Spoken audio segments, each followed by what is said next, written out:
Other shows we have for you to enjoy at myclassicradio.net. The Avengers was most certainly not a household name in South Africa prior to the radio series. With no national television service until 1976, the mechanism simply was not present in the country to show television programs to mass audiences. While many other countries reveled in the filmed adventures of John Steed and company, South Africa was not equipped to join in the fun. The series took Britain by storm and made a major impression in the American markets, being that greatest of rarities, a British series given a network transmission slot. However, as a filmed series, rather than a videotaped one, The Avengers was able to gain a modicum of exposure in South Africa through film rentals. Come and listen at myclassicradio.net. Your Coca-Cola bottler presents Claudia, based on the famous play and novels by Rose Franken. Brought to you transcribed Monday through Friday by your friendly neighbor who bottles Coca-Cola. Relax, and while you're listening, refresh yourself. Have a Coke. And now, Claudia.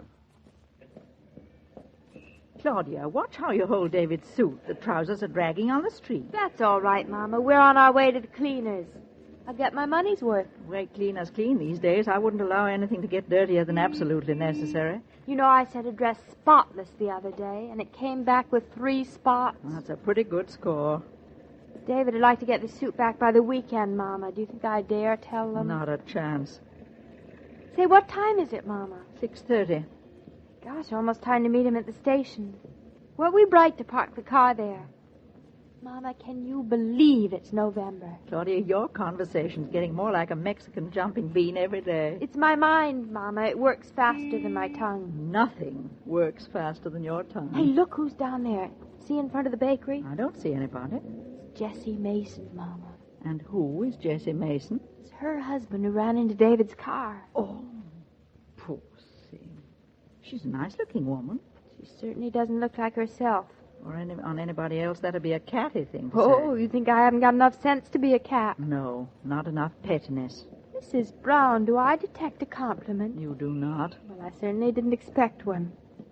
Why, Mrs. Mason certainly looks different since I met her in Dr. Barry's waiting room. The morning of the accident. She sees you. I'd love to talk to her. But I'll never get to the cleaners and be on time to meet David's train, too. Oh, hello there, Mrs. Norton. Hello, Mrs. Mason. I thought it was you. Good to see you. This is my mother, Mrs. Brown. Good evening, Mrs. Mason. Hello. Claudia, I tell you what. You give me David's suit, and I'll take it to the cleaner. You can just go right on to the station. I have about 3 minutes before the train. By the time you get there, it will be 3 minutes. Give me the suit. I'll walk you down to the station, Mrs. Norton. I'm going that way. Good. Well, here's the suit, Mama. I'm just the maid of all work, Mrs. Mason. How'd you love it, I'll bet. Yes, I suppose I do. Well, I'll meet you in front of the drugstore, Claudia. Yes, Mama. And, Mama, tell those cleaners David wants his suit on Friday. All right. Hey, she's good looking, your mother. I think so. She looks the way she should look for a mother. For a grandmother, too. Yeah, that's right. Wonder if my mother would have looked like that. My mother died when she was 28. Pretty tough on her. Pretty tough on you. Oh, it didn't seem to bother me much. I didn't know what I was missing. I was just a kid. I couldn't have stood growing up without Mama. Mrs. Norton. Yes? How's Mr. Norton? Oh, he's fine now. He's really fine. He's back to work and everything. Gee, that's swell. He's been kind of on my mind. He has? Yeah. I've been feeling I ought to call on him. Should have come up to the house and seen him after he got out of the hospital. I owe him an apology, I kind of thought. You owe David an apology? Yeah. Well, if it weren't for me, he wouldn't have ended up in the hospital, nearly getting himself killed. I don't see how you had anything to do with it. Well, George was my husband, wasn't he? Oh, he wasn't much of a guy, and I didn't think very much of him, but his name was Mason. It's my name, too, so I figured I kind of owed Mr. Norton an apology for George. Well, David's all right now. And you don't hold anything against me? Against you? Of course not. Look, none of this was your fault. The fact that Mr. Mason ran into David's car on a rainy morning... George was drunk. I know. Yeah. He was drunk at 8 o'clock in the morning. gets himself killed and leaves me a widow. But he's dead now. So what's the use of holding it against him either? Well, David's not bitter, and neither am I. Oh, I sure am relieved that everything turned out okay for you. So am I. Yeah. Poor old George. He sure made a mess of things. I guess I wasn't much of a help, but I got so fed up. All I wanted to do was have my fun and call it a day. So, now George is someplace, wherever they go when they're dead. Here I am. Funny, ain't it? It's awful. No, it's not so bad.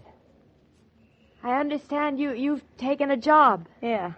I'm a companion to that blind lady who lives up the hill. Such a beautiful house. And she can't see it. No one has everything. Some of us do. You just think so.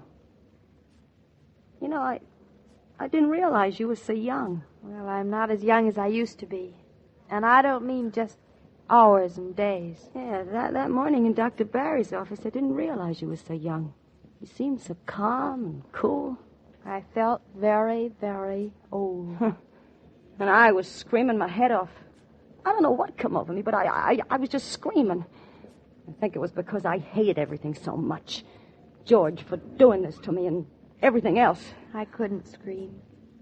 I wished I could, but I just couldn't. Yeah. Well, that's the way people are. One person screams out of hate, and the other just keeps quiet out of love. You'd think it would be just the opposite, wouldn't you? Mrs. Mason, David and I were wondering if you'd come up to the house sometime. We'd love you to see the baby and have you visit us. You mean you want me to come up to your house? We certainly do. Well, it sure is nice. I don't know if you'd have the time. Do you think you would? Time's one thing I got plenty of. Yeah, I got time. I only work 8 hours of the day, and that leaves 16. Oh, I got time. Well, then it's settled. Oh, there's a station. David will be coming in on the next train. There's a train that comes in for you every day, isn't there? Yes, the 6:35. Well, I hope it keeps coming for a long time. The 6:35. Regular as a clock. Well, it's nice to have seen you, Mrs. Norton. Yeah, I'm sure glad everything turned out okay. Where can I call you? Oh, same house. It's in the book. That morning you said you were going to sell your house and move away, start all over again. No, I didn't sell it. I didn't move away either. Somehow I just kind of thought I'd like to hold on. Well, I'm glad you did. Don't you want to wait now and say hello to David? No, not now. It's your train coming in. And I'll just amble along. I want to buy a chop before the butcher closes. Funny. Buying just one chop. Well, I'll see you, Mrs. Norton. We'll call you. Oh, there's my train.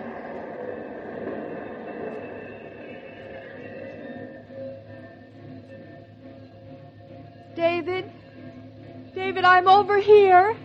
Well, it isn't my wife. None other. And right here when the train pulled in, the eighth wonder of the world. Don't I get a kiss? Hello, darling. With all these people around? Well, I'm your wife. It's expected. Oh, David, it's so good to see you. Claudia, you're choking me. What kind of a day did you have? Is your head aching? One question at a time, please. Are you glad to be home? The air was heavy all day with the smell of burning leaves. I missed you so. Hey, what's going on here? What's going on here? You'd think I'd been away for 3 months. Feels like 3 months.